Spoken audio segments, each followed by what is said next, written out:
All right. Am I on, Sue? You are. All right. Well, thank you very much. And good evening to everyone.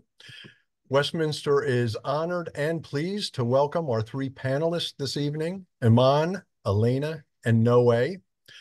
I will be briefly introducing them in just a few minutes, but I want to thank them and everyone on this Zoom call for taking the time to talk openly, to listen, learn, and ask questions of our three panelists who represent three different colleges, three different faith backgrounds, and therefore three unique perspectives regarding their advocacy for Palestinian people.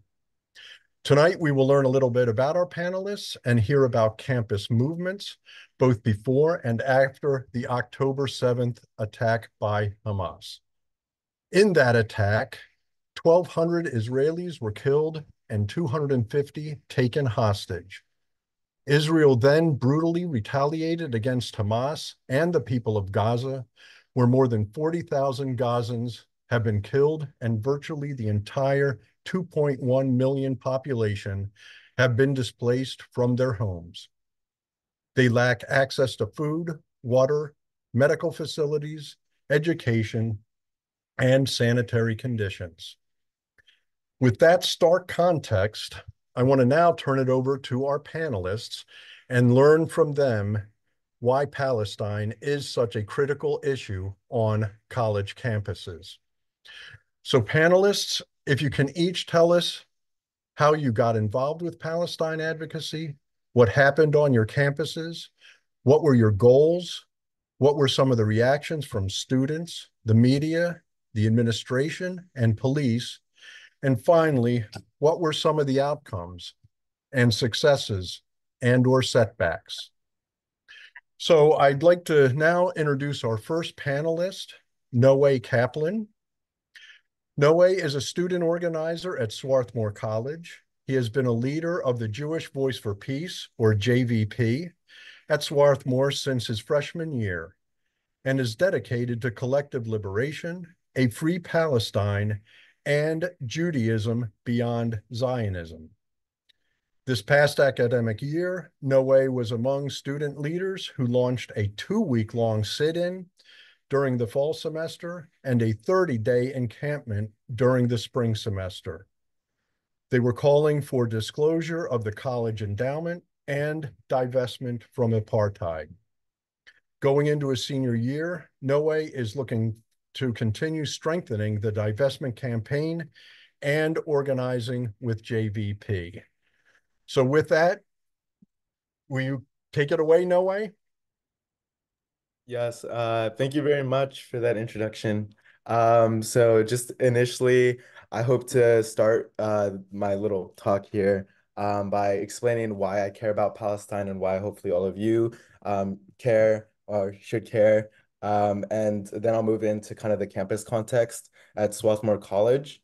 And just before this event happened, we were given some questions, and initial framing was how did you get involved with Palestinian advocacy and why emphasize Palestine slash Palestinians over other genocides? And I just want to like push back against that framing because it misses the fact that there are great organizers and voices speaking out to uplift the severity of genocides and famines, humanitarian crises going on around the world. And on our campus in particular, there's been lots of teach-ins on Congo and Myanmar.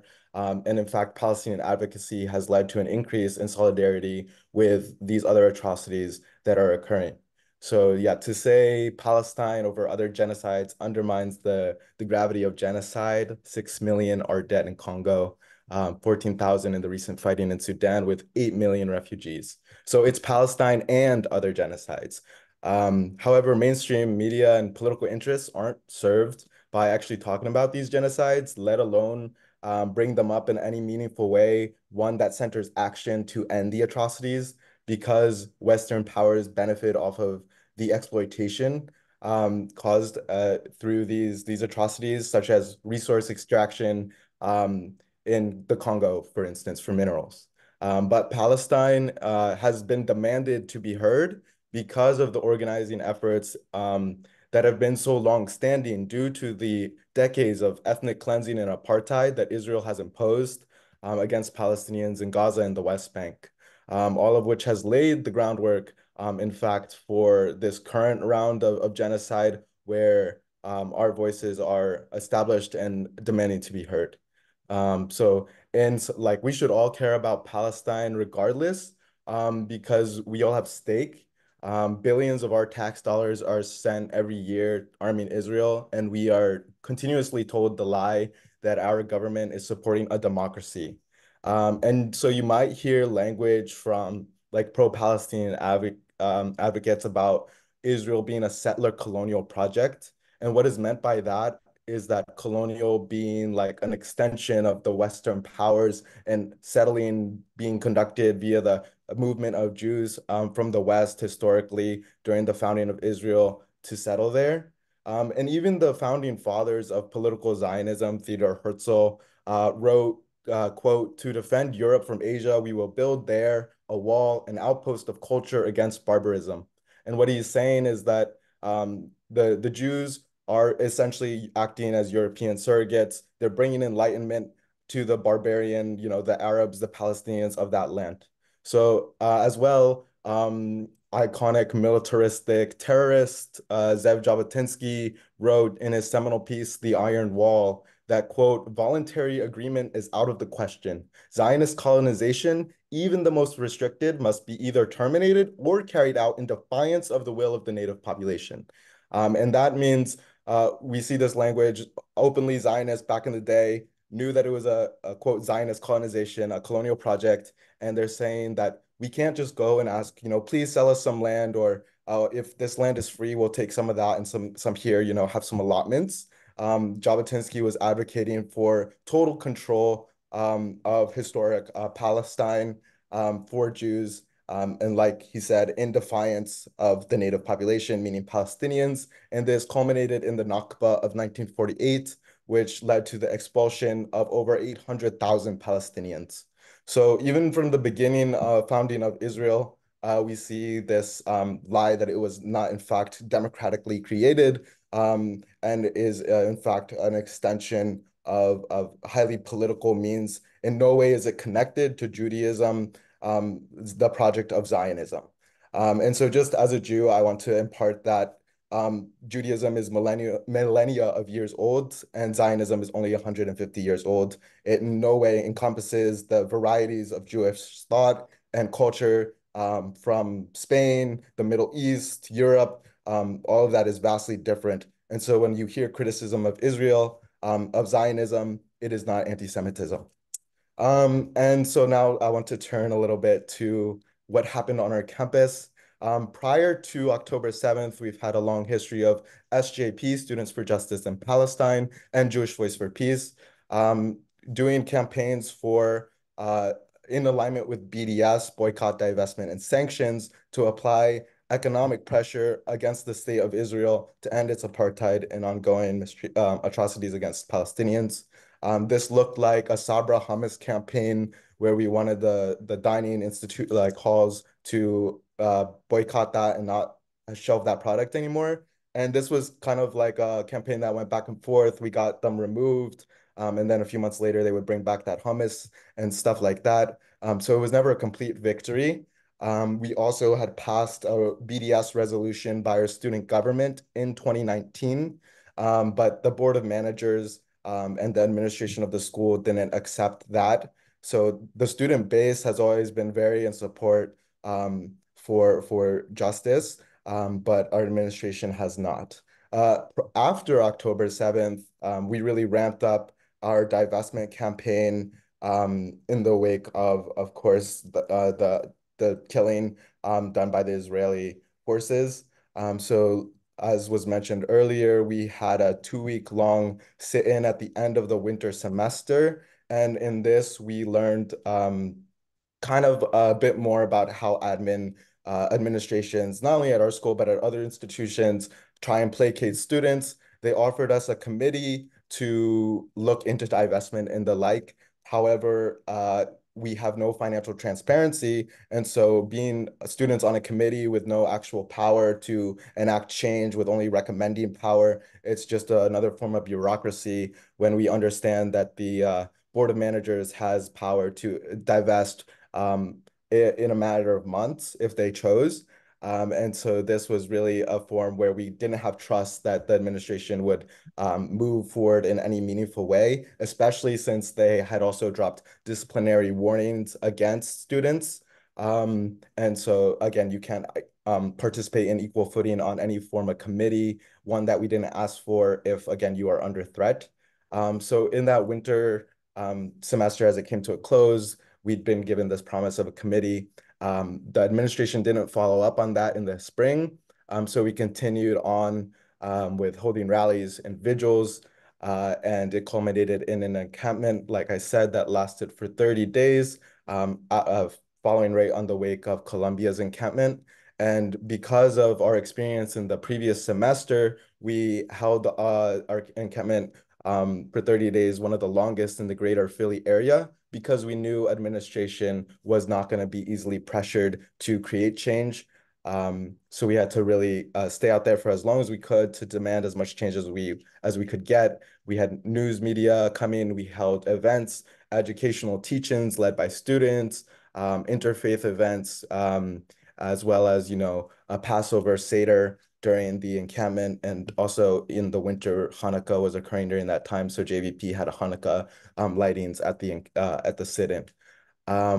Essentially, though, however, our administration finally said, okay, we'll have negotiations with you. We re-entered negotiations this time because we thought we had more pressure. They were fearing for commencement and wanted it to be resolved, or at least said that to us. And so we agreed to one more round of talks, but it essentially led to 17 hours of negotiation where our lead negotiators were all Palestinian students. They were forced to justify their humanity in front of the administration for these 17 hours during the finals period, only for our administration to not accept any of our demands, those being disclosure and divestment, and scholasticide, which is the intentional destruction of the Palestinian education system. And it is a term coined prior to October 7th by Palestinian scholars, as they saw Israel severely undermining the history taught to Palestinian students of Palestine. And that history is non-existent in Israel itself, to, of course, Israelis. But the scholasticide looks like the targeting of all 12 universities in Gaza. They're now destroyed, over like 380 schools destroyed. Countless scholars, poets, academics have been targeted and are dead. And as an institution of higher learning, we demanded that that Swarthmore, which claims to be a Quaker school with Quaker values of peace and social justice, condemn scholasticide. However, our administration refused to even quote the UN experts citing scholasticide as occurring in Gaza. So that tells you a lot about an academic institution that refuses to quote experts. And so essentially, at the end of the negotiations, we got nothing, unfortunately, in terms of victory. We did build a lot of community on this campus. It was quite amazing, actually, the number of students that came out, the number of events that we held daily, dinners being cooked for one another.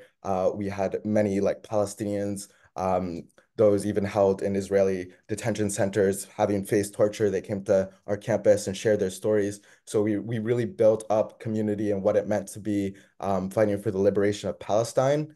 Even though that was totally separate from our administration, it was one conducted by students, staff, faculty who were in support. Unfortunately, as our encampment continued, and after negotiations failed, the administration then moved to repression and threats.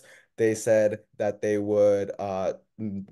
would lose housing, you would lose summer funding. And mind you, our SJP, our coalition, is particularly made up of brown and black, low income, first generation, international students. All of these things, all of these backgrounds mean that you need to secure housing for the summer. You need funding to be able to continue in college. You need to be in good standing so that you can have a job, so that you can work, to continue pay for your education.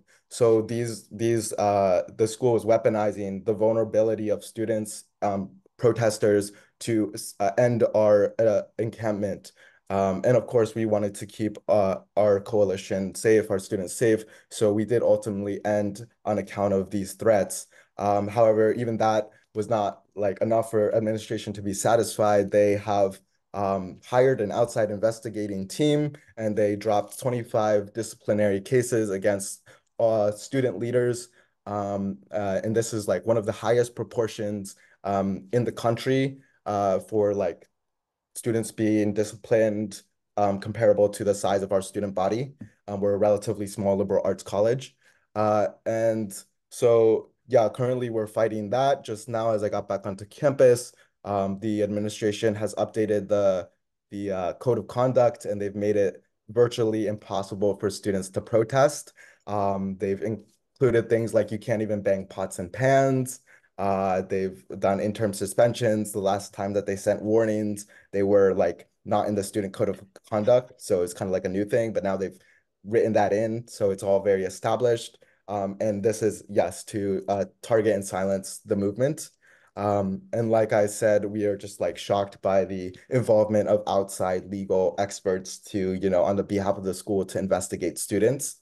Um, and I'm just going to end with like kind of one of the results of all of this is that given that the school refuses to condemn the violence of genocide and is actively repressing students, that actively foments like hatred and empowers the like Zionists or agitators who are against the liberation of Palestine, against freedom, against self-determination. And during our encampment, we had a group of about 25 to 30 high schoolers come to our campus, threaten to tear down the encampment. And we, of course, got them away from the encampment at that time, but they returned later with fireworks and shot them at the encampment. And as well, the school had hired private security outside of like their already campus security. They'd hired even more security guards who were, of course, not present at that time, very conveniently, but have been around ever since to, like shine flashlights into the encampment, generally harass students as they were walking around campus at night and the like. And so, yeah, when you have silence from an administration, it definitely empowers the surrounding schools, neighborhoods, communities to continue in this ignorance and feel empowered to fight back or to harass students because the administration makes us look badly. So yeah, that's essentially what has been going on. And right now, we also understand that the board of managers in particular needs to be our target. Before it was that we were talking with the provost and the co-presidents and dean of finance, but the board of managers really has the power to change the investments. So that's currently where we're at right now. Thank you for your time, and I look forward to answering any more questions at the end. Right. And thank you for those heartfelt comments. And just to let people know, we'll hold questions until the end so all panelists can speak what's been going on with their campus and so forth. So thank you, Noe. And that gives us better insight as to what's been going on at Swarthmore. So thank you. I'd like to next introduce Elena Carlock as our next panelist. And as a third culture kid, or TCK, Elena was born in North Carolina and raised primarily overseas in Palestine, Egypt, and Cyprus.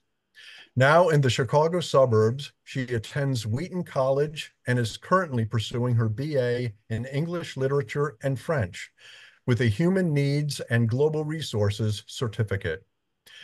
Due to her upbringing, one of the causes she is most passionate about is that of Palestinian liberation. After completing her BA, she hopes to pursue a career focusing on working with Palestinian Christian NGOs in fighting for justice and peace. With that, it's all yours, Elena. Alrighty, thank you so much for having me. I'm joining from Benin right now, so it's pretty late. So if my words are a little scattered, that's why. But yeah, just wanted to say thanks again for having me on here and being able to speak with you all today. So yeah, I guess I'll also just kind of start with my background with Palestine. So Yeah, I grew up mainly in the Middle East with some back and forth to the States with furloughs. But my parents have a ministry actually in Gaza, and it's a school that's been running for the past 20 years. And so I think just growing up for me, one of the biggest things that really instilled a heart for Palestinians was just looking at my parents' example. Um, and I just think like their empathy and compassion just really reflected a lot of what I think, not what I think, what I know is also the way that God views the world and specifically Palestinians in this case. And for me, that left a big impact. And I feel like all throughout growing up, I just tried to find little ways that I could interject like something for Palestine with my homework, whether that was like writing an essay or doing a presentation. I was always trying to advocate for that. So that kind of happened throughout high school, and then also was happening when I started at Wheaton. And at Wheaton, it's not really like something that people are talking about at like before October 7th, really, which was a weird space for me because I just grew up talking about it all the time.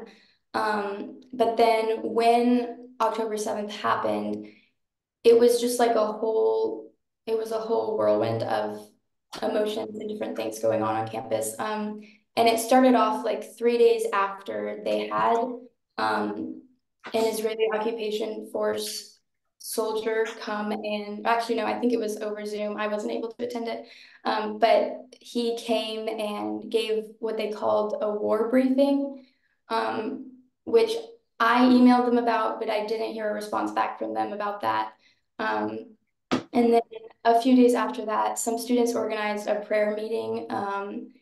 And then there were like different events like that kind of happening. And it kind of seemed like it would go back and forth with like the political science department having one event that was a little more pro-Israel. And then it would have like other students with faculty and staff organizing something that was like a little more pro-Palestine. So it was just a really weird back and forth situation.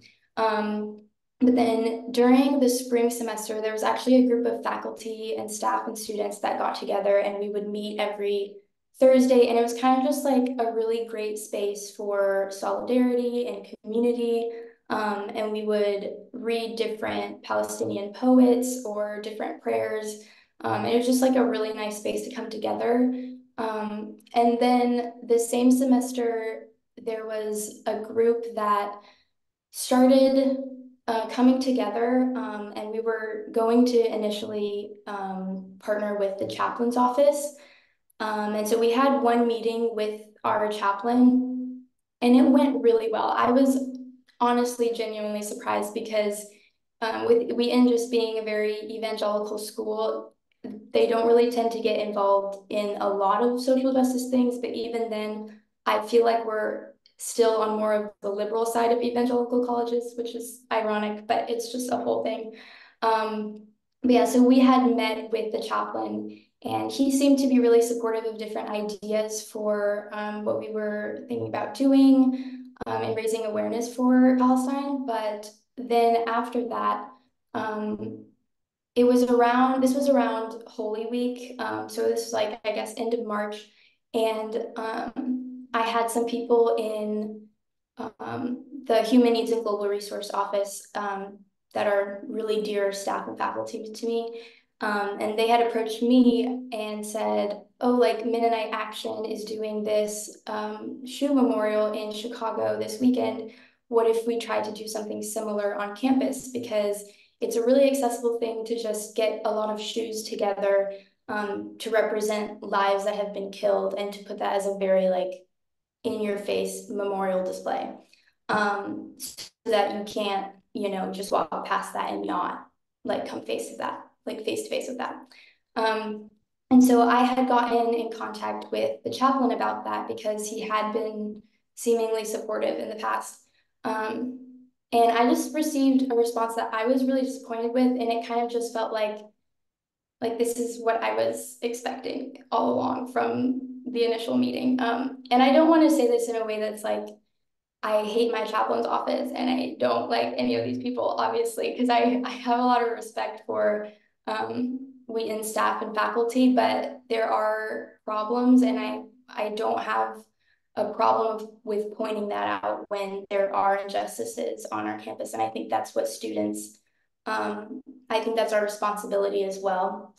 But basically, I'll just quote a little bit of his email back to me when I suggested, basically, my suggestion was to do a shoe memorial. And at that point, there were 32,000 Palestinians killed in Gaza. So the idea was to do 300 pairs of shoes, and each would represent 100 lives. Um, and so he had responded and he said, the chaplain's office will support prayers of lament for all victims of war, Gaza and Israel alike. We cannot divide our community with divisive language. Please don't feel that Wheaton has taken a side of this horrific war. She has not. We are kingdom people who serve the body of Christ. All of the body is in mourning and in need of healing, grace, and peace. We will only put the chaplain's office title on a unifying document and event. And for me, that was really a blow to the system, because it just felt like the only thing the chaplain's office would be doing for us would be to do something with prayer, which feels very stereotypical American evangelical, to be doing something with prayer, but then not doing anything with action.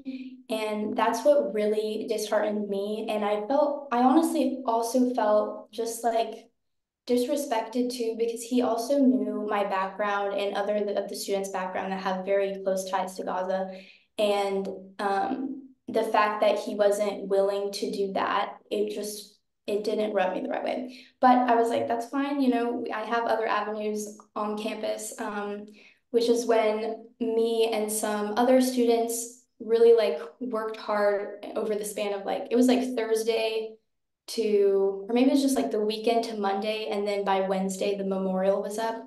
And we kind of took the approach of, we were gonna let administration know about it because the quad is a space that you need to reserve, but we weren't gonna be asking their permission, just because we also didn't want any of the groundskeepers to take away any of the shoes. So just that they were aware. And so we got together and figured that out. And I will say there were some people in the administration that genuinely were very helpful. And we were able to have the memorial up for one day. But what did end up happening is we had it for Palestinian lives killed and Israelis lives killed. And there was a document that had been written up for like a vision statement, and then a resource page. And I think a lot of what the administration was concerned with was like getting press involved or having this look bad, in the sense that we could maybe get harassed. Um, and I'm happy with the way that the memorial turned out, but I also will say that um, it could have been probably more direct in labeling this as genocide. And I think that what was hard about that is, again, just going back to a lot of stereotypical evangelical approaches to these types of topics, is that they tend to get watered down. And I think it has a lot to do with being uncomfortable and like, okay, well, what do we do with knowing that this is a genocide? But it was a good experience, and there wasn't a lot of pushback from students after that memorial. But I think for me, a lot of what was hard about it was just the bureaucracy of trying to get that set up. And just like faculty and staff wise at Wheaton, I think people do tend to lean more pro-Palestine, and I'm really grateful for the people that I was able to really come alongside with and be encouraged by. But then as an institution, they're just not willing to take a stance when it counts, I feel, which was really difficult, because I think they see it as, well, like, we are Christians, so we need to take like a balanced approach here, and we are needing to emphasize unity. Whereas I'm coming from the perspective of, well, this is a genocide, so I don't really know how you're trying to be unifying. Like, I don't understand. Um, and I just think there's a time when you do have to take a stance, and it's not about both sides. There is right and there is wrong. Um, so I think that was really difficult. But we also had some other events that semester that were really positive.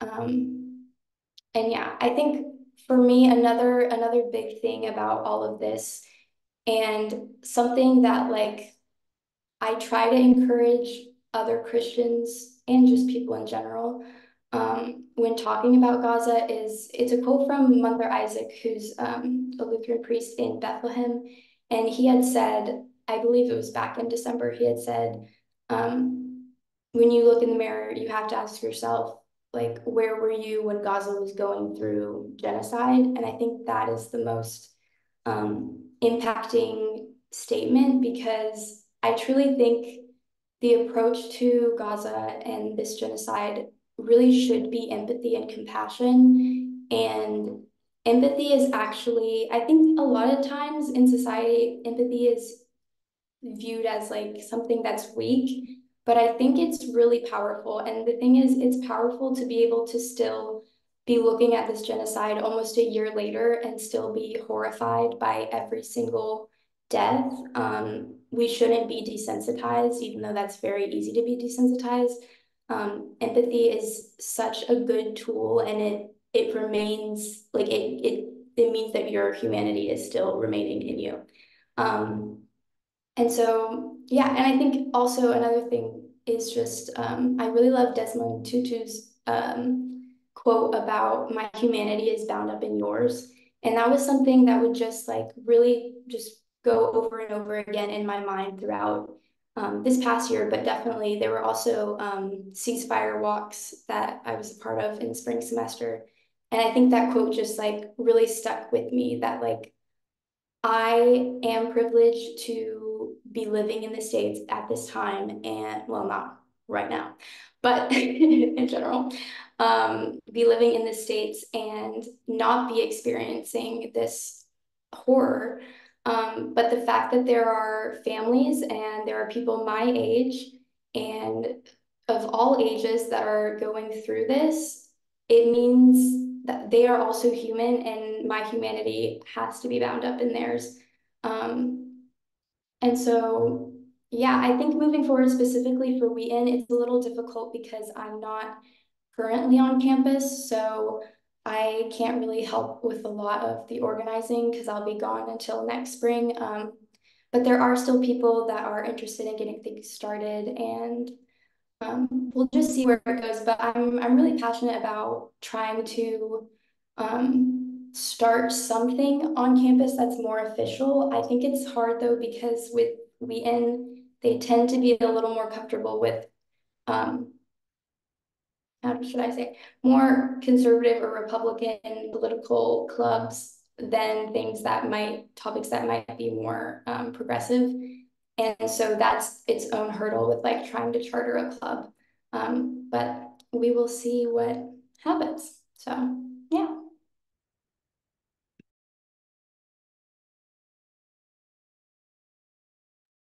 You're muted, Mark. That might help. I was saying thank you very much, Elena. Very interesting on your campus and your story, and hope things go well for you in Benin. Um, we'll introduce our final panelist, and that is Iman Smith. And Iman is a master's student from the University of Maryland studying agricultural remote sensing for food security in sub-Saharan Africa. She has been an active member of the UMD Students for Justice in Palestine, or SJP, and on the board since 2021.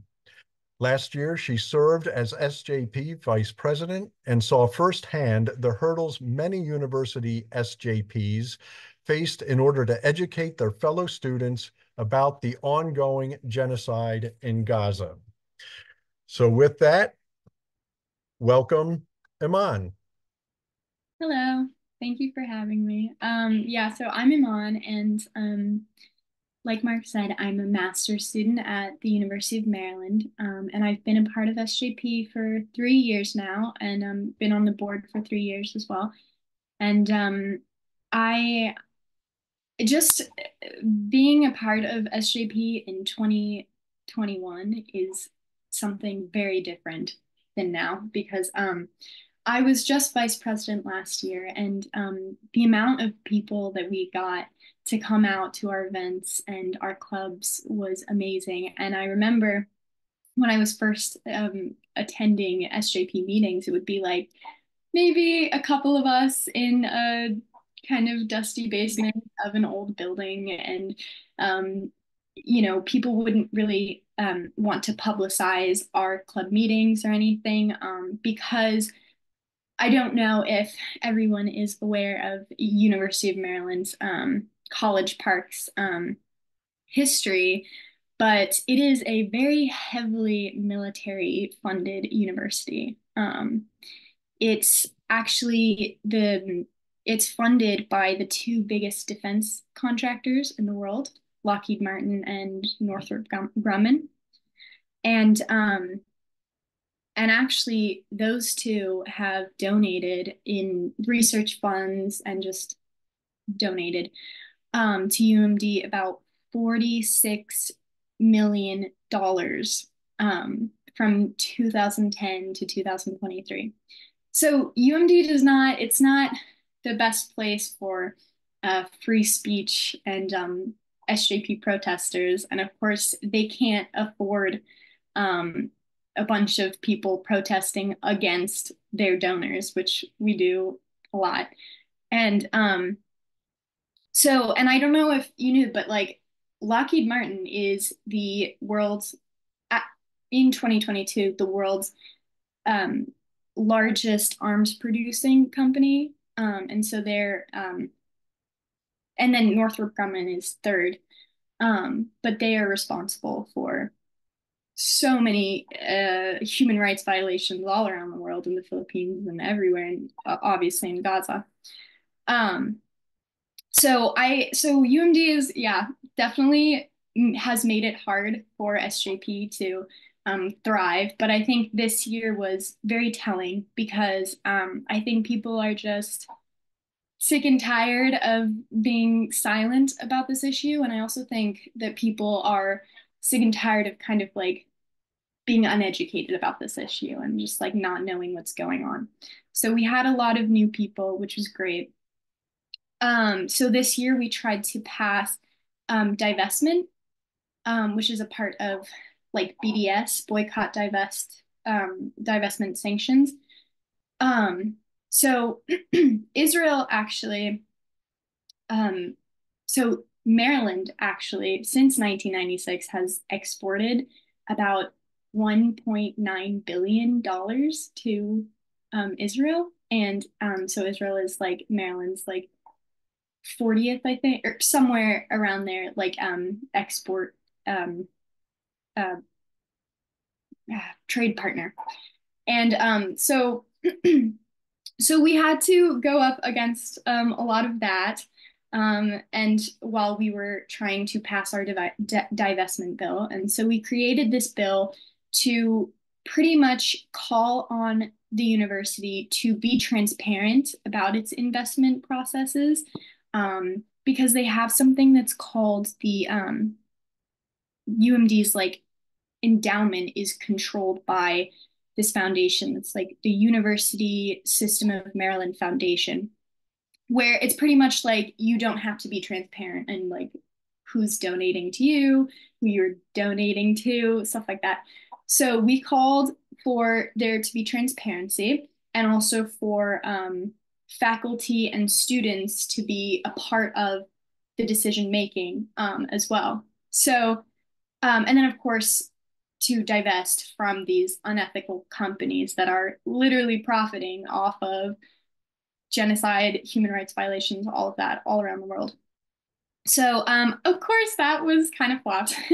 We brought it to SGA, and is very close. It was very close to be implemented, but I think it was about 16 to 17 for no. And we sort of knew that was going to happen just because I mean, University of Maryland cannot afford to cut ties with such a huge company, which is so unethical. It feels so wrong, but um, that's that's the reality. So we tried that, and while that didn't really work out, I think there was, little victories along the way, and I think we definitely got more people to join our cause and all of that. So that was great. And then we also did well, every year we do like okay. So University of Maryland has like an Israel Fest. They're very, of course. And so there's this Israel Fest that happens on the mall at UMD. And then we do on the other side of the mall, we do like a boycott Israel Fest. And then we have like a wall that has like all of the facts of, what's going on in Gaza and all of that. So this year it was actually a very big success because we had more people on our side than on their side. So it was kind of like um, you know, I don't know. I think people are just getting more interested and more educated about the issue, and they're like, oh, maybe I, don't want to be going to something like that. Um, but yeah, I think other than like, of course, the occasional harassment by admin and all of that, we had victories like we did we actually placed on Monday, we placed 7,000 flags across our campus mall. And that was to symbolize the martyrs. But then we also did that last semester as well. Yeah, I think, you know, I'll unmute myself this time. Well, thank you, Aman, and good things happening on UMD's campus. Um, with that, we want to be able to turn it over for questions, and we very much appreciate all of our panelists' open dialogue because we feel like Westminster has a safe space where we can have these discussions. These are obviously feelings that are prevalent on college campuses. They've prevailed across the country. And it's good to hear firsthand of the people who are on those campuses, and in their case, advocating for Palestinian rights, and to see what is important to them and where they feel we might need to go. With that, we do want to open it up for questions. But being moderator or facilitator or whatever it is, whatever I am this evening, it gives me the opportunity to ask at least the first question and maybe more. But we've heard the term genocide used quite a bit by all three panelists, and obviously that's a charged word. And there's many people in the US, as I'm sure you know, that don't believe that what Israel is doing is a genocide.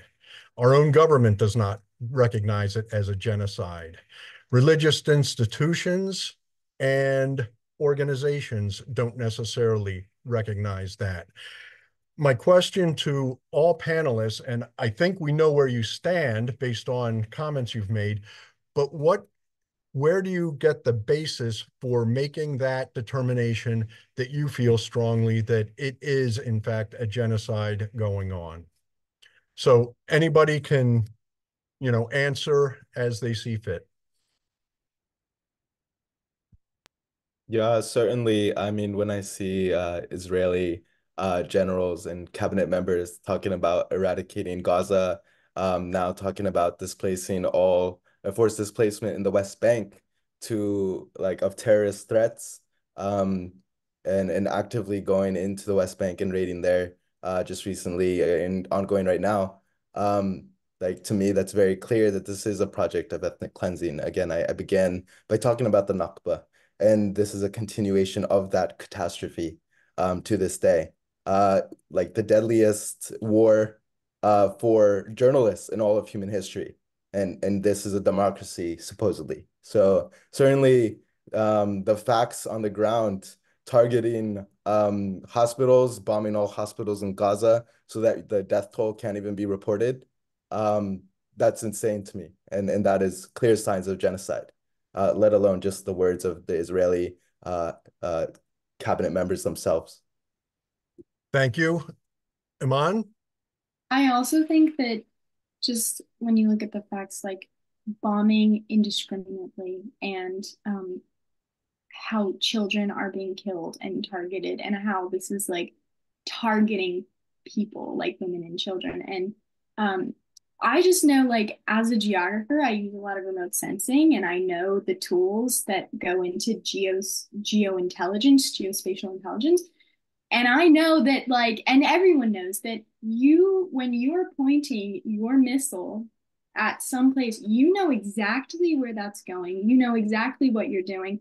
And the whole idea of, well, we were targeting this one place, but then the rest of that area is totally bombed, and that is 100% genocide, and obviously, but I think, I mean, when the ICC, ICJ rulings are saying stop it and this is a genocide, you need to stop. And all of these countries around the world are telling you this. I mean, and then the American population, a lot of them who are not educated on this are like, oh, well, the Americans are saying this. America and Israel are saying this is not a genocide. So, and everyone else is. So, I think you have to look outside of yourself. Thank you. Elena? Yeah, and I think just going with both of what you guys were saying, I think a lot of people will use the term collateral damage, like, oh, well, that was just collateral damage. And I think there are multiple problems with that. One of the top being that it's extremely dehumanizing.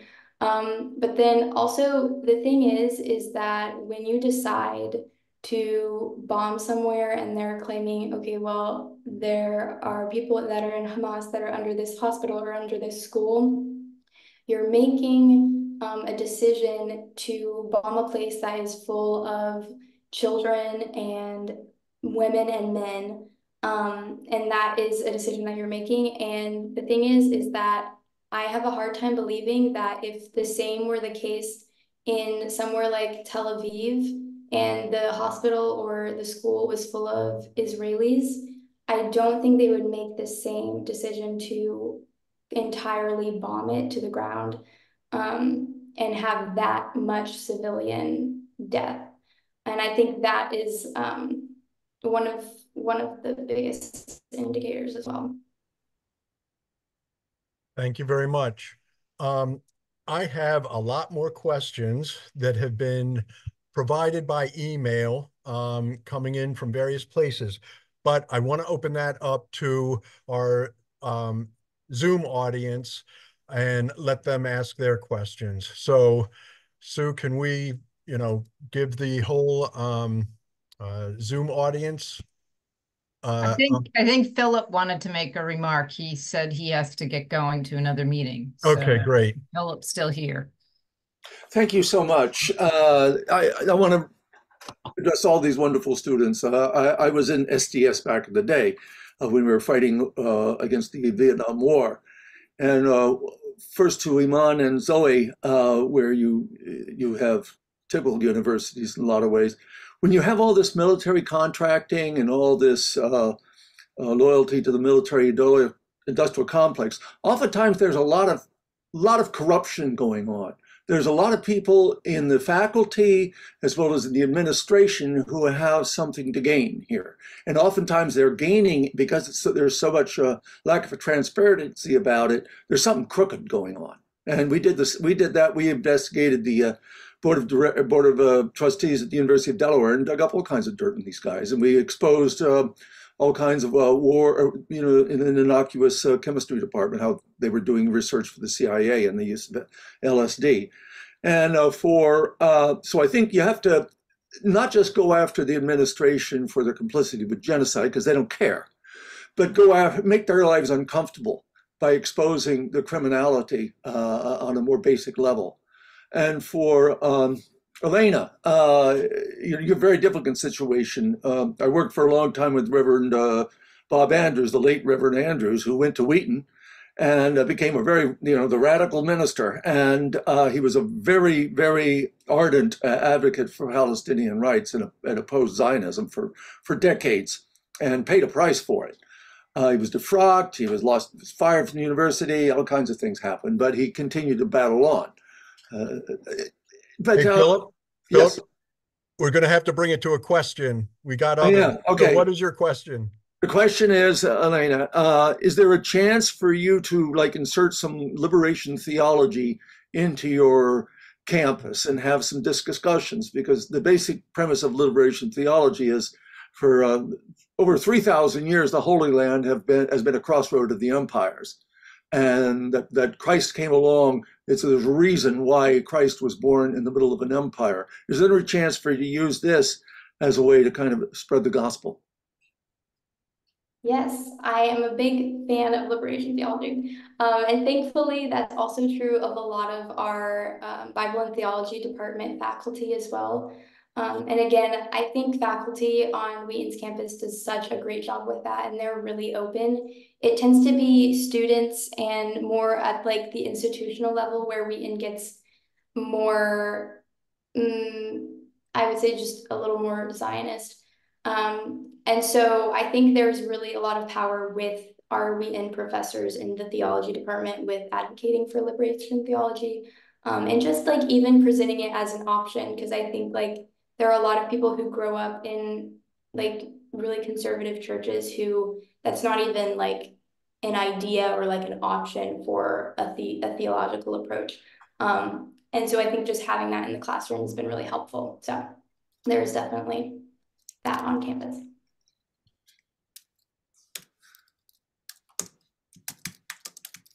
Anybody else from the audience?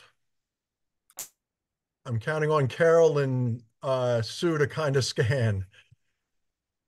If you have something, please do raise your hand. I see Carol Moore has raised her hand. Go ahead, Carol. Okay. Yeah, obviously there's a problem with doing everything on campus. And right now, I put all this in the chat. Some of the mainstream groups are really working on the APAC and the different PACs that are driving people out of Congress just because they're pro-Palestine, or against war. And so Reject APAC is one, Bought by Zionism.org is one. And during the Iraq War in DC, when I was there, we had, a grassroots, a democratic group that was people of all ages, so we can't just be stuck in our own little age groups. And I don't know if a lot of people are 20, 30, 40 or even doing anything now.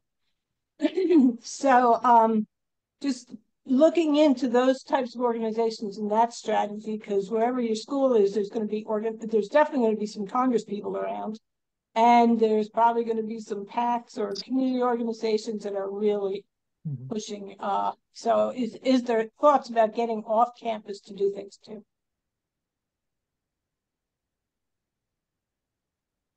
Yes, absolutely.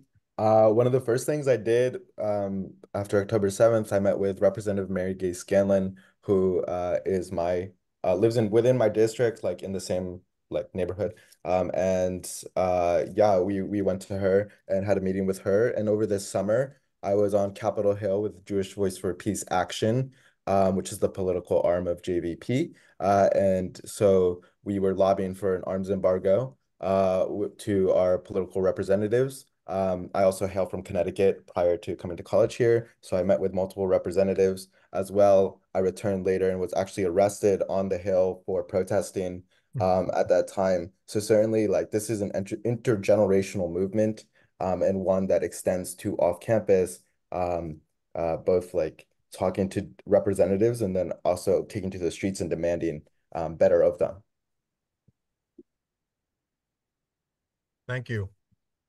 I believe Sandy has her hand up. Actually, yeah, Bob. Yeah, I just wanted to say kudos to the students. And it's encouraging to hear your efforts, and we wish you all success. I think one of the issues is people of my generation were around in the creation of Israel, and that was a big event. And we probably haven't moved on from that to see what the ramifications of that have been. And so we need to be re-educated and reactivated. Thank you. No more hands up at this point, Mark. There's a question in the chat about what to expect this fall on campus. Look, feel, sound like in the fall semester. Now for UND, we hit the ground running at like the first day. We had our first day back this Monday. So that was when the 7,000 flags were raised. And that always happens like 7 a.m. in the morning. So no one can like say, hey, stop it. So yeah, I think I want to make sure it was 7,000. No, I'm so sorry. It was 15,000 flags in honor of the 150,000 plus killed in Gaza.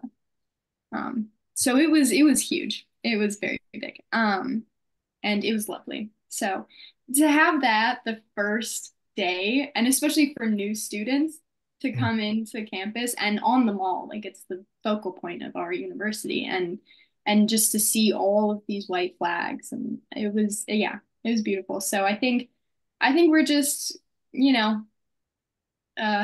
trudging through again. I just want to shout out, I saw a picture of it and they actually raised the Palestinian flag as well, above that mall. Wow.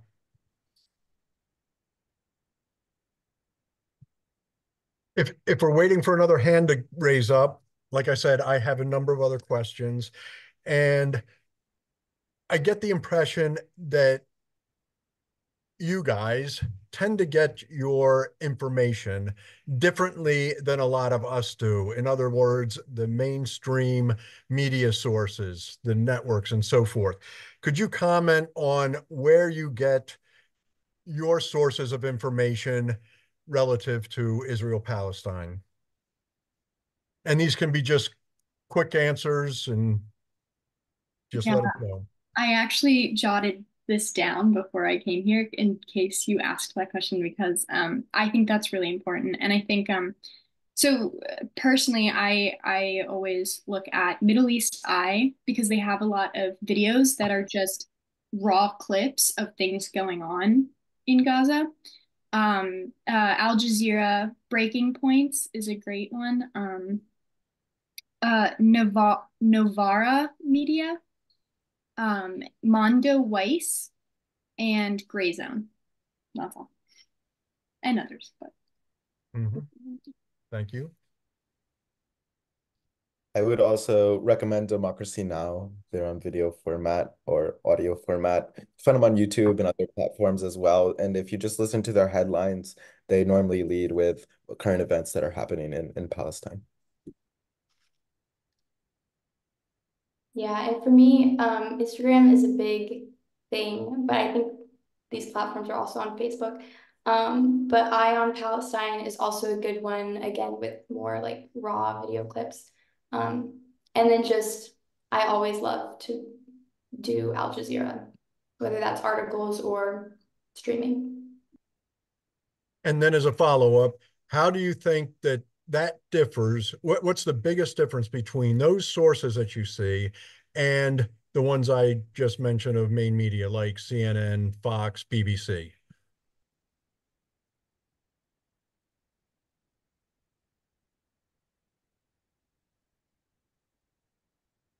Yeah, so I think it was stated kind of clearly that these other sources will kind of show the reality of what's happening there. And it's very not too often that mainstream media is showing very graphic footage in like the real-time events. And also these news sources are continuously coming out with daily updates of the atrocities ongoing. And in mainstream media, you might only hear about if like something like a food truck was attacked, like an aid group was attacked, which of course is horrific, but they pick out kind of these specific events and not the day-to-day bombing of children. Mark, we have a couple of hands raised. Julia is one. Okay, hi everyone. Thank you all so much for everything that you had to say. I found it all really interesting and bravo.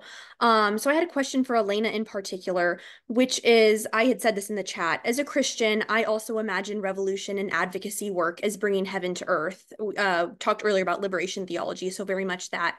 And I want to ask, one, what would be your words for the American evangelicals say on Wheaton's campus as we're called to both contemplation and action alongside one another? And then I would also be curious to know more of your thoughts on how you would advise the mobilizing of Christian communities to stand in solidarity with Palestine. Like, where would you say this would be a good start for a campus like Wheaton or an evangelical Christian on Wheaton's campus? Okay, yeah, thank you, Julia. That's my college roommate, so shout out to Julia. Yeah, I think my answer for that would go hand in hand. I think a lot of it is being attentive and being a witness to atrocities and not turning away from it just because it's uncomfortable. Because again, going back to the humanity thing, if that is happening to another human, I have to care about that. It's not a question of whether or not should I care. It's I have to care because they're another human being. And so I would say that I also think just things like having meetings like this itself is very helpful. And hearing from different people and like different demographics is really helpful, and different people's stories. I think that's another thing I would really highlight too. I love storytelling a lot, and I think just reading from Palestinians themselves, whether that's like a memoir or poetry or something like that is really powerful in turning your heart. So yeah, and I think just not being afraid to speak about it in churches is a really big thing as well. So, yeah. Maria? I just wanted to say that my understanding of liberation theology is that in the case of the Palestinians and what's going on, the disastrous loss of life in Gaza, would be that we need Palestinian involvement at every level in this country and in other places to give them a forum to raise their voice about what their needs are and how they feel they should work out their struggle for liberation. So we really need to have their active voices. And my question is, do we think that the UN and I think the Geneva International Court both commented, and I believe they sided with genocide due to the destruction and the amount of innocent deaths that were occurring, non-military combatants and newspaper people, as we have seen reported, that has never been seen in any conflict in our history that we know of.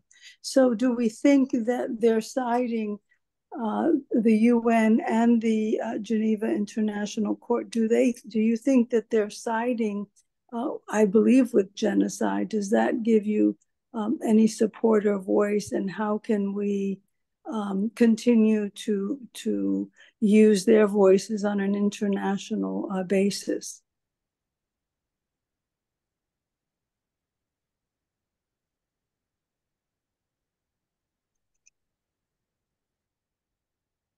Well, I'll provide a comment and then others can chime in. My understanding, the I'll get it out. The IJC, thank you, has found probable cause enough to warrant the investigation of genocide for Israel. To prove that genocide is being conducted by Israel is going to be probably many years. That's my understanding. I don't know if anybody else can comment further on that, but it was a significant ruling by the IJC, I got it right that time, that there was probable cause to open that up and Israel will be tried, my understanding, for genocide. And it's just going to take time and so forth. So that's my understanding. Please, anybody else comment if they know additional. No, that's correct. I just want to add that obviously we're not gonna wait for an official ruling of genocide to this will not like deter activism. And again, it was uplifting to see like this is a very historic case brought by South Africa, and also like the arrest warrants being out for Israeli leaders. But again, like this like we're not gonna be just like bogged down by the international lingo or bureaucracy. And again, especially in our own institutional context or even governmental context, we know that our Congress has the power to enact an arms embargo immediately. We also know that our institutions have the power to divest from apartheid and divest from this genocide. I would just like to say something that was really clear to me on October 9th was when the Israeli defense minister said he was going to cut off all food, water, medicine, fuel, and electricity, because there's plenty of ways to commit genocide without bombing people. You can starve them to death. You can make them die from disease. And that to me was really clear evidence of, an intent to commit genocide. Thank you, Janet. Mark, this has been an amazing program, and I want to thank you and Carol for arranging it, and particularly thank you to our three panelists. This has been enlightening and inspiring and encouraging. There is clearly much work to be done, words to be said, and actions to be taken in support of bringing to a close the horrific events that are occurring in this part of our world. And so I want to thank you all for being here, for listening to our speakers, for sharing your thoughts, your experiences. And I trust that each of us will be inspired in some way to take action, to make our voices heard, to bring equity and peace in this part of our world. So thank you all very much for being here tonight. Thank you. Good night.